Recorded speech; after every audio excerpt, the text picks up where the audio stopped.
नमस्कार साथियों, मैं कैमूर से संजय कुमार। साथियों,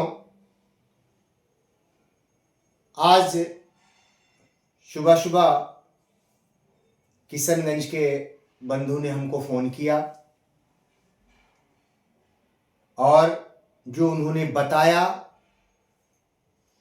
वह आपके सामने मैं रखूँगा।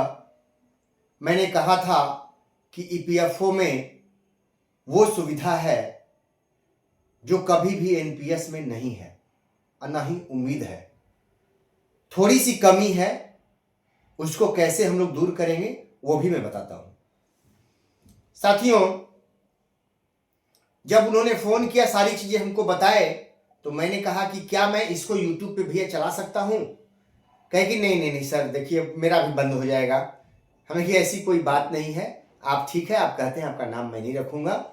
उनका नंबर मैंने सेव कर लिया, लेकिन उन्होंने जो बताया, एक वीडियो में मैंने पूर्व में सारी चीजें बताई थी, उसको प्रमाणित कर दिया उन्होंने। प्रमाण मिल गया मुझे, प्रमाण मिला। उस प्रमाण को देखिए कि ईपीएफओ में क्या है जो एनपीएस में नहीं है, और थोड़ी सी कमी रह गई है, वो भी पूरा हो जाएगा। देखिए, किशनगंज से जो हमको न्यूज मिला, ये बंधु, इनकी पत्नी 2022 में एक्सपायर कर गई। 1 अक्टूबर 2022 को एक्सपायर कर गई। ठीक है, इनके सामने समस्या हो गया। इनका ईपीएफओ में 1250 के हिसाब से 24 महीने मात्र कटा था। मात्र 24 महीने कटौती हुई थी, 30,000 रुपया इनका कटा था। ठीक है, तो सोचिए ये 30,000 मात्र कटा था, इसके जगह अगर एनपीएस होता तो क्या? जीरो। एनपीएस होता तो एनपीएस अगर होता तो जीरो, कुछ नहीं, कुछ राशि मिल जाती, कहानी खत्म। लेकिन बंधु, यही ईपीएफ की खूबसूरती है कि आज उस बंधु को जो फोन किए थे, 2901 रुपया पर मंथ पेंशन मिलता है। मात्र ये 2 साल की कटौती का 2901 रुपया उनको पेंशन मिलता है। उनके बच्ची को, जो नाबालिग थी, उसको 725 रुपया मिला, और मां की जगह पर उसका क्लर्क में जॉब हो गया, तब इसका बंद हो गया। नहीं तो 725 रुपया उसको जब तक शादी नहीं हुई थी तब तक मिल रहा था। एक छोटी बच्ची है, उसको भी 2 बच्चों तक मिलता है।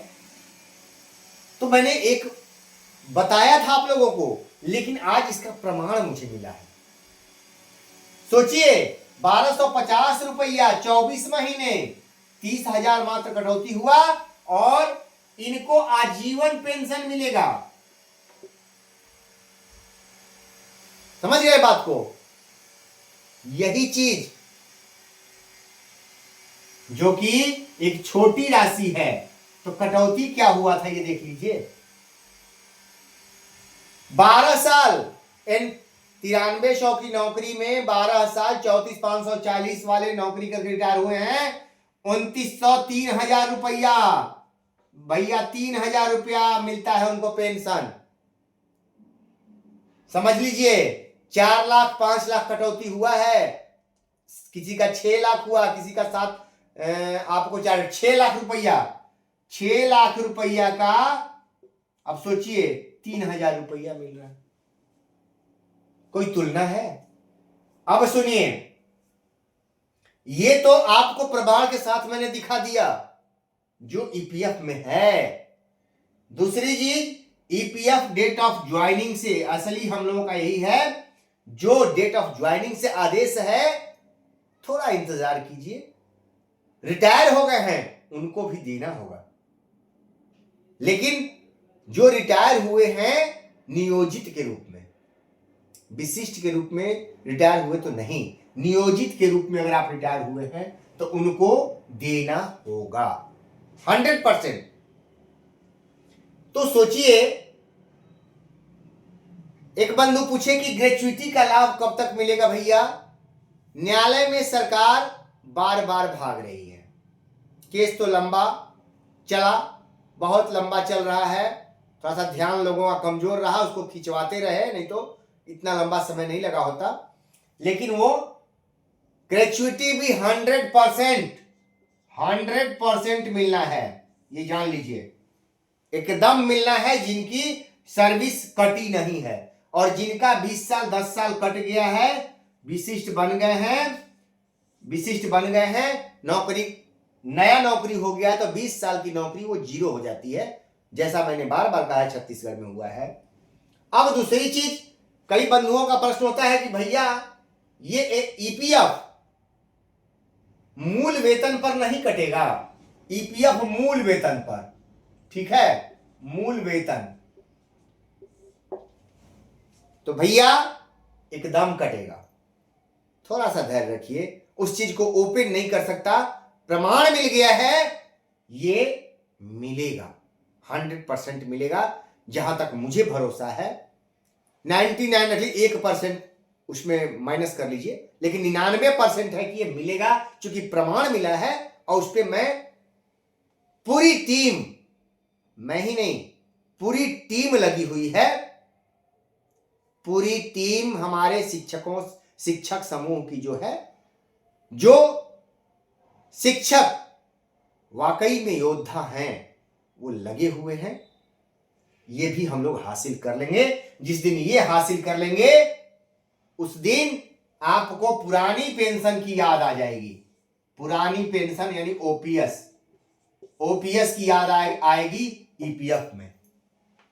इस पे लगा हूं, और आगे तो अभी तो अंगड़ाई है, आगे अभी लड़ाई बाकी है। चल रहा है मिशन गुरिल्ला। मैं बहुत ही ठोक के बोलता हूं, कोई दिक्कत नहीं है। मिशन गुरिल्ला, मिशन बाज का कारवां बढ़ते जा रहा है, और जिनको जो सोचना है, अकबक करना है, करते रहें, उससे कोई फर्क हम लोगों के मिशन पर पड़ने वाला नहीं है। बरगलाने का काम कर रहे हैं लोग कि संजय जी को बरगलाया जाए, कि ये दूसरे में उलझ जाए और वो मिशन छोड़ दें, लेकिन वैसा नहीं है। अरे मैं रहा नहीं रहा, टीम तो है, वो टीम लग चुकी है। अकेले होता तो मिशन फ्लॉप हो जाता। कुछ लोग कहते हैं संघों पर क्यों, अरे भैया संघों ने दिलवाया, ये मैं कहां कहता हूं कि नहीं, लेकिन क्यों बिखर जाते हैं एक ही केस पर, क्यों 20 लोग लड़ जाते हैं, हमको ये समझ में नहीं आता है। गले मिल जाते हैं, वही तो मैं कह रहा हूं, 3-4 वीडियो में बोला हूं, लेकिन कोई सांस नहीं ले रहा है।